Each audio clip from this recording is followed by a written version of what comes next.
talk session, almost to the end. Thanks for sticking around. We want to talk about a very important topic today, which is driving growth during uncertain times. And I think most of us can feel that it is a very uncertain time right now for e-com as a whole. Show of hands, how many of you are not influenced by the tariffs? Anyone? Okay, all right, so uncertain times, definitely a lot going on. We got two experts, both from the growth agency side as well as from the founder side today. We're going to ask some fun questions and start to learn a bit about how they're navigating what is a challenging time for all of us, the entire industry. Libby, let's start with you. How are you managing through this period, particularly around tariffs, but also any of the other things that you're dealing with right now with your team? Yeah, so Fulton is fortunately not manufactured in China, and therefore we are only impacted by like 10 or maybe 20% tariffs. So that is something that feels a little bit better moving forward, but we have seen more volatility in the last 2 weeks than we've seen ever. We also feel it. Consumer sentiment is, at a low, and it's been hard to maintain the level of efficiency that we want. So that's what we're thinking about right now, is really focusing on efficiency. We've always done that, but now more so than ever, we're saying like, these are the targets that we need to hit, and we will take that, focus on those at the expense of growth. And with that, we're continuing to test. We're testing a lot, but we are taking smaller bets and doing tests that we feel more confident in. And then we're thinking again about like what we have control over. And with CAC being as uncertain as it is, we think more about AOV and LTV as metrics that we can control.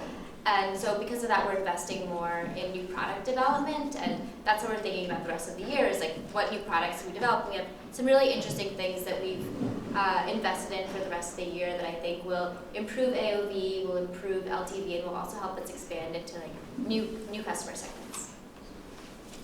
Thank you, Libby.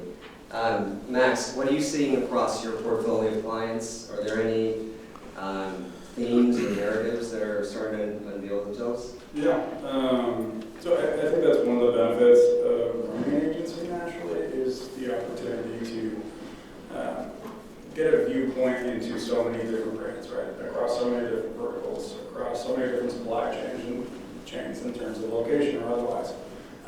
With that fail, even before the tariffs were announced, there was already this notion of let's focus on efficiency this year, right? There was something brewing before this was even announced, right?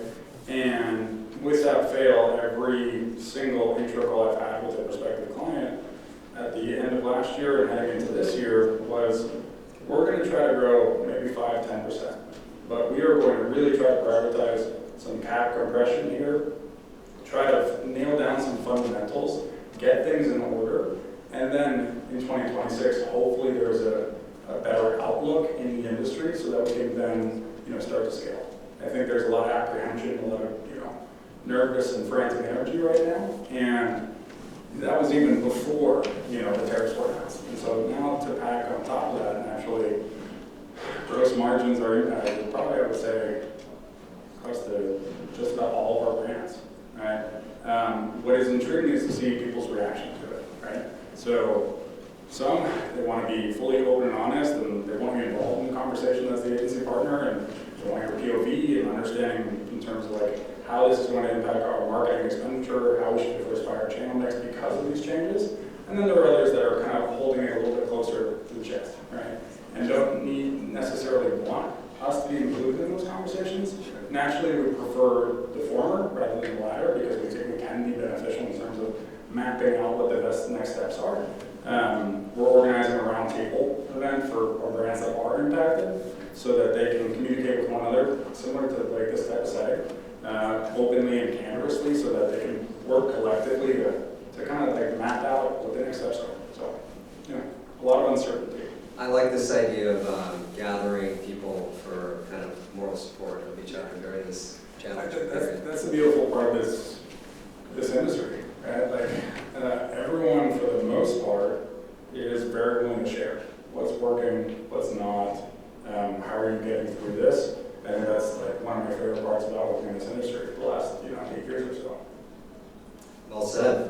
And then as part of this, obviously there's the client side, there's the customer side. How about internally with your teams? How are you navigating perhaps conversations with your co-founders or with maybe some of your junior team members?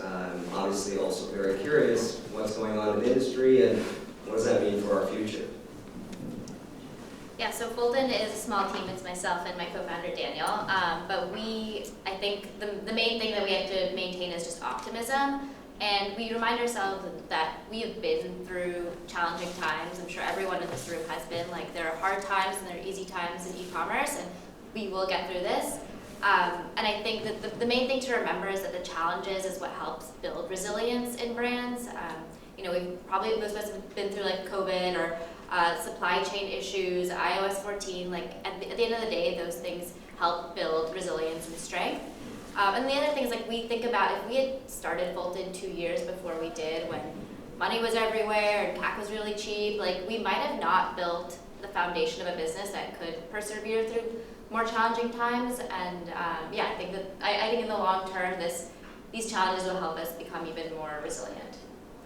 I definitely echo that. I feel like when you see one of these charts on Twitter of like all these really successful companies that came out of the worst of times, it's because they were trained in the hardest environments, and ultimately that's what made them strong enough to thrive, especially when things got easier. They could rise very quickly along with that tide. How about for you on the agency side? I know you have a lot of team members of different ages, different experiences, different backgrounds. How's that working out? So when we knew that these tariffs were going to come to fruition, the first thing that we put together was clarity in terms of here are some options that you can think about, right? We're here for you as your agency partner. So you can run some free shipping thresholds, but we also want to potentially we need to raise prices, but then beyond that, it's also like, when are you impacted, right? So there's this kind of notion that oh, everyone's impacted now, right? That's not the case. Most of the brands in here are going to be impacted Q3, Q4, which does give us some time to prepare, right? So we should have, to Libby's point, a little bit of a optimistic outlook that collectively we can work together to figure this out, number one. And then in terms of, the other thing I would say there is internally, I actually feel very optimistic about Hype 10 standing within the general ecosystem of agencies. When has there been a more important time to capture margin in your acquisition efforts and have a trusted partner? And that's emblematic that we are a great agency because of our really strong retention, clients being willing to come here and talk about us and talk about their current experience, etc. So I definitely sound like the foolish entrepreneur right now, but I feel very strongly about our positioning within this landscape right now. Yeah. That's awesome. And as someone that works alongside you and your team, definitely a very transparent, open, and caring group. Let's talk about driving growth. So we talked about efficiency. We talked about how important it is to figure out opportunities to continue to accelerate in a very tough environment. What channels are working for you, and how are you approaching strategy across them? Yeah, Meta continues to be our main channel for growth. We are trying new channels, but Meta continues to be the one that is really the majority of our spend, and the majority of our purchases come from Meta. And I think that comes, it used to be, from my understanding, Meta used to be something that it was all about, tweak it a lot when it comes to interest targeting or behavioral targeting. That was before my time. And then it came to more hands-off. It was all about broad targeting and Advantage Plus and all that. But now I think it feels like things are changing, and you really need to invest a lot more into your Meta efforts. Part of that comes with good SaaS tools like Proxima, which is awesome, and then also a good CAPI solution or a good multi-touch attribution platform. But then it also comes to creative, so having a good creative partner, a shameless plug for Hype 10, they are awesome. We've tried a lot of different things, but Hype 10 has made us really consistently winning creatives. We actually had an issue that we were all of our creatives are winning in creative testing, is something wrong? But that was all their great work, so shout out to Sam and Brent. But anyways, so yeah, investing more in creative and then investing in audiences, so testing out new audiences.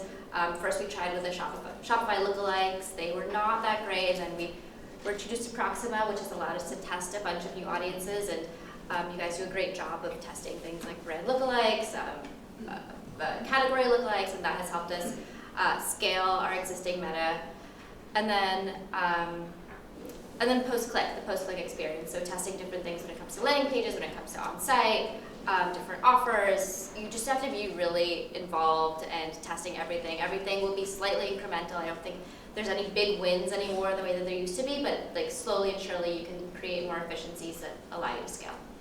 I totally agree about the stacking, the little wins, letting them compound over time. There's not like some mysterious step change hack that no one's talking about, right? So it's really just hard work that gets you there. Max, how about on your side? You are the king of strategies and tactics, so please do share. Don't know about that, but thanks.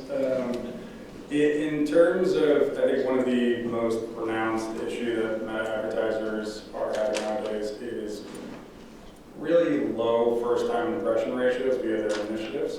So, work with your meta representative if you do have one. Pull a rolling reach report on a consistent basis. Basically, rolling reach has been diminishing for most scaled brands for the last couple of years, right? So if you're investing, $200,000, $300,000 a month and beyond, what you're going to be seeing basically is a very low percentage of that spend is actually reaching net new visitors, right, or net new first-time impressions. So there are a couple things that you can focus on and prioritize in order to enable some improvement in terms of actually reaching net new people. So the first that is highly valuable that we have run a ton of incrementality holdout tests on is optimizing for reach. So it actually is incredibly effective for driving a favorable CAC. If you are only leveraging an MTA solution, it's not going to look good, right? So again, back to an earlier point that we were discussing, you have to have the proper pieces in place from a measurement perspective. The MTA is not going to look good, and platform is not going to look good. Other items to be mindful of in terms of improving upon the net new incremental value that's being driven by Meta, I would also highly recommend creative diversity. Creative diversity in two formats, right? So number one, the actual ad format that you're using, lo-fi, hi-fi, static video carousel, so on and so forth, but then also in terms of the messaging angles that you're testing. Most brands oftentimes find a winning target persona, and they're like, this is great, we're scaling well, and then that dies. And they're like, we created another iteration, didn't work. What's wrong, right? They need to find and continue to basically increase their target addressable market by finding niche audience opportunities via creative testing. And then lastly, naturally, Proxima has been incredibly valuable. Very favorable new visitor percentages are generated when you're leveraging their audiences. So yeah, those three things. Thank you for the plug, Max. Much appreciated.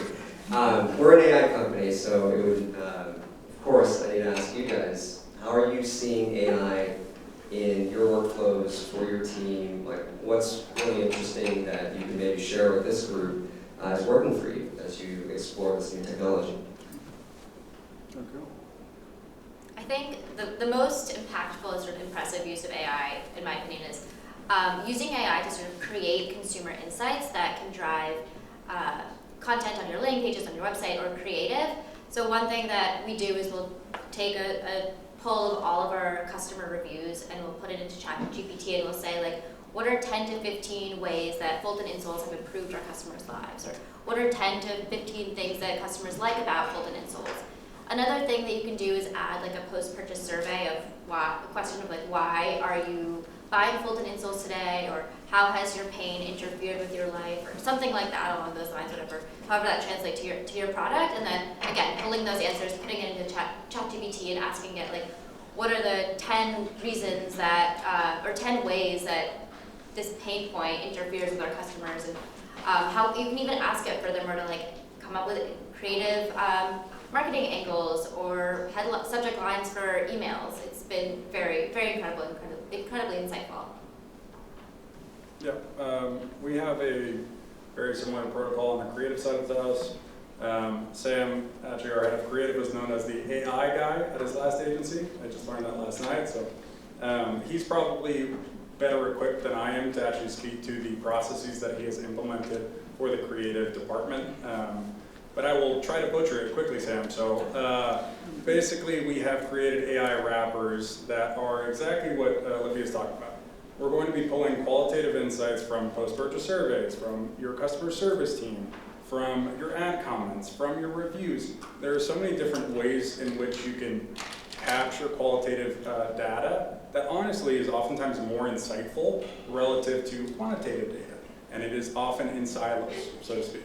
So you have all these different teams, they're aware of maybe this piece of data, but they're not communicating. So if you can find a way to actually orient a process to compile that, leverage an LLM to basically spit out some potential ideas for you from a creative perspective, can be hugely valuable.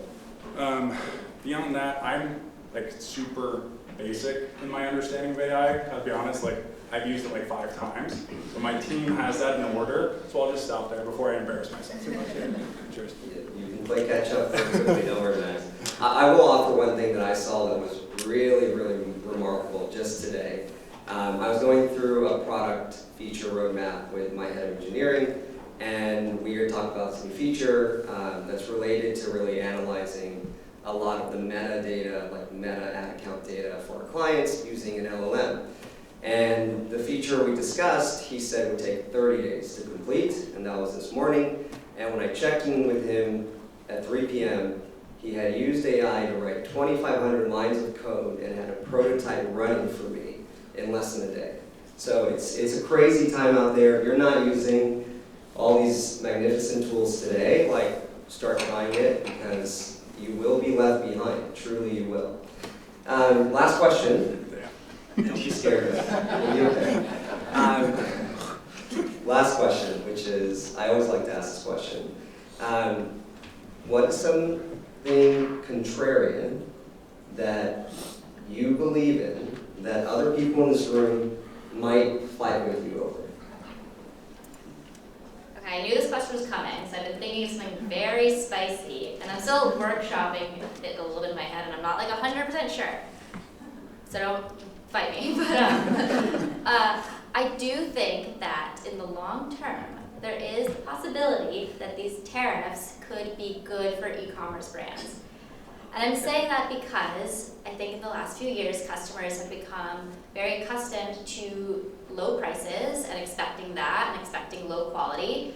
And I think that part of that comes from brands like Shein and Temu, which are just sending very quick, very cheap goods to customers, and then also causing some lack of trust in terms of e-commerce. I think that there's a lot of these sort of made-in-China brands that don't deliver good quality, don't deliver good customer support, and have made customers very weary of ordering things from online, especially from brands that they've never heard of. There's also a lot of copycats out there, so I think that the proliferation of copycats will probably go down, and finally, hopefully, that will lead to a decrease in CPMs, which would be good for all of us.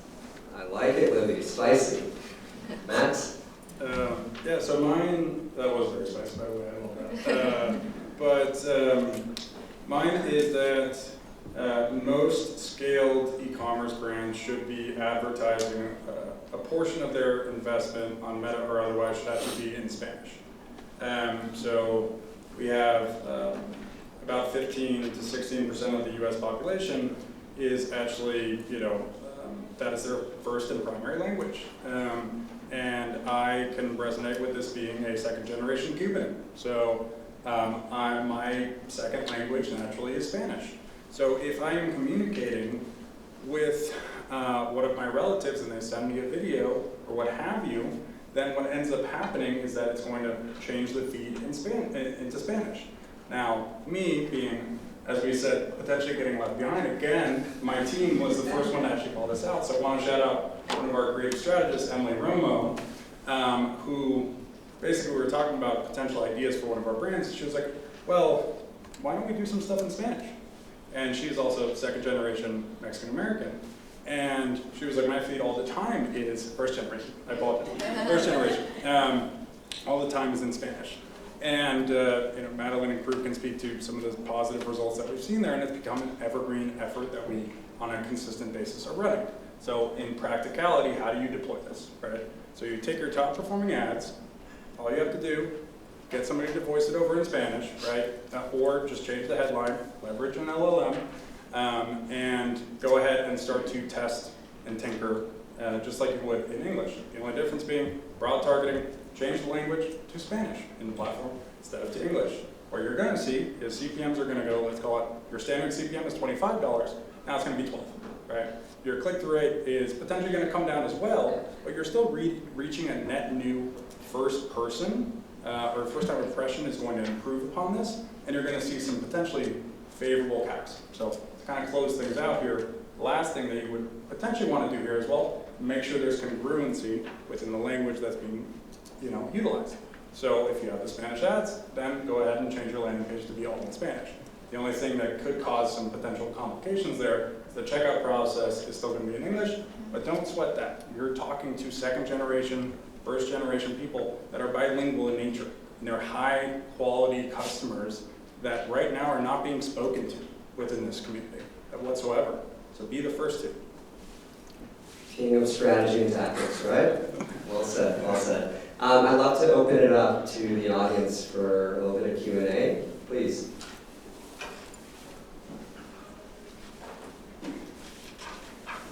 We have one down here.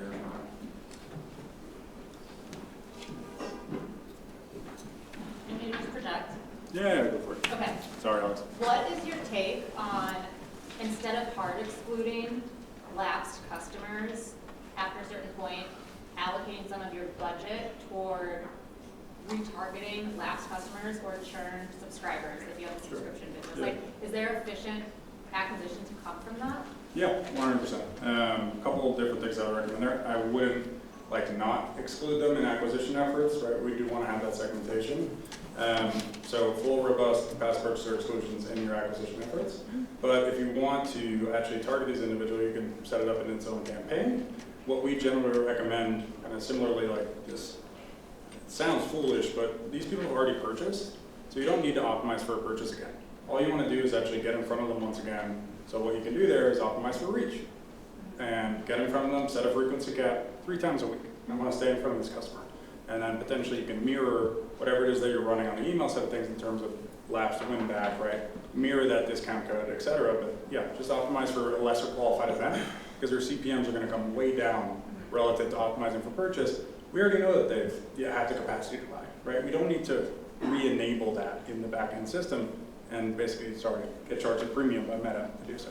And would you run it as an experiment to validate which cohorts are likely to repurchase or come back into your funnel, or? Yeah, I mean, you're getting granular there, yeah. Sorry. No, I like it. So like, it depends, right? Like, if you have a really large assortment, like you were talking about before, right? And you recognize that, SKU XYZ, when that's the acquisition SKU, and then they come to ABC, right? That's going to generate the most favorable lifetime value. In particular, if you're this granular with your data, after they've actually potentially been lapsed, right?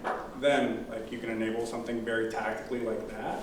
I think for the most part, it's just serving as a reminder, right? And hopefully they've had a favorable experience with the product and with your brand in the past. That's all they need, a friendly nudge, a friendly reminder.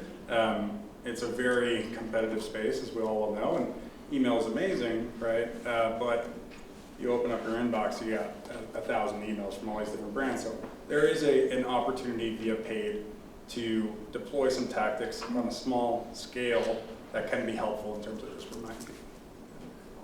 Yeah. I have a controversial tactic that I'll just throw in there. A lot of times, the most efficient way obviously is email or SMS if they opted into that. And if they opted out, you kind of feel like you lost this person. How do you find them? So there are some brands that are testing, I won't say who, but they're actually using WhatsApp because the penetration rate of WhatsApp is very high because it's on an app. Yeah. The compliance of can I message them, can I text them is not the same as SMS. I think the penalty for like sending a text message where someone opted out is like up to $500 per recipient. It's pretty crazy if you actually get hit with it. Meanwhile, WhatsApp or other messaging platforms, fair game. Obviously, there's some brand affinity issues if people feel like you're just spamming them, but you lost them anyway, right? So it just depends on the value that you're providing in that message. I was a D2C founder back in the day, so I've tried a lot of these tactics myself, but maybe it works for you. Any other questions? I have one question. So I'm curious in terms of paid media diversification. Normally, do you have a rule of thumb, like how much you spend on Meta before you expand to other channels? Because even if we do creative for like TikTok for others, sometimes it doesn't work, or sometimes it also takes lots of manpower. So we would love to like maximize, like basically, do you have, is there maximum, what I heard is, you can get to like 75,000 spent per day on Meta before you I would diversify before that. Right? Do you want to repeat the question real quick? Yeah. So the question is like, are there kind of like at certain scale, is it a best practice at X spend per month to go ahead and add on your second, third, so on and so forth channel? Fulton is actually a great use case of diversifying earlier relative to what I traditionally say. So I'll actually let me jump in terms of the channels in which y'all started to advertise on beginning of last year and how that's gone, and then I'll give you my take after. Yeah, I mean, we've tried a lot of different channels over the years. I think that the answer to that question is very dependent on the brand. I think certain brands will be able to scale much further on Meta, and certain brands will be able to be more efficient much earlier on like TikTok or Snapchat. We pretty early on were testing X, and I think that was like everyone was leaving X, so the CPMs were really low, and that worked for us for some time. We've tested a lot of other things. We've tested TV, and we are still a pretty small business, but different things have worked. I think one thing that we also tested that we are big fans of is out of home, but particularly like don't hire a big agency to do it in a really scrappy way. Hire someone, I don't know, on Craigslist, or do it yourself. Google also is something that works really well for us. But yeah, I don't know if there's rules though. I think that maybe probably for a framework, best practices, I push it back to you. Yeah, I would say look for the signals again. If you've identified one target persona in your creative and you've scaled that, right, and then you start seeing rolling reach diminished, you start seeing some CPM spike, you start seeing diminishing returns when you try to scale up, then you see your CAC is just basically a one-for-one correlation there. That is a signal that it's time to make a change, and twofold change, right? I would say it's the creative strategy needs a revamp and a rethinking and going back to that qualitative data that we were talking about to kind of find those new opportunities. And then additionally, I would say it is an opportunity for diversification. I would say that the kind of core channels that we still prioritize are going to be Meta, TikTok, and Google for the majority of our clients.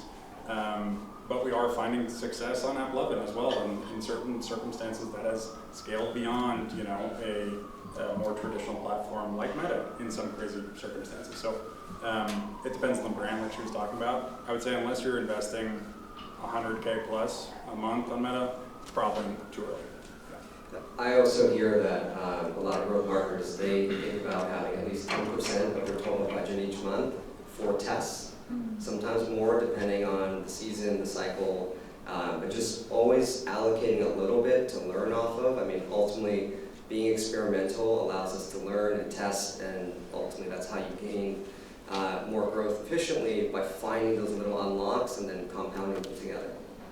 We have one more question here, I think, if we have time for it.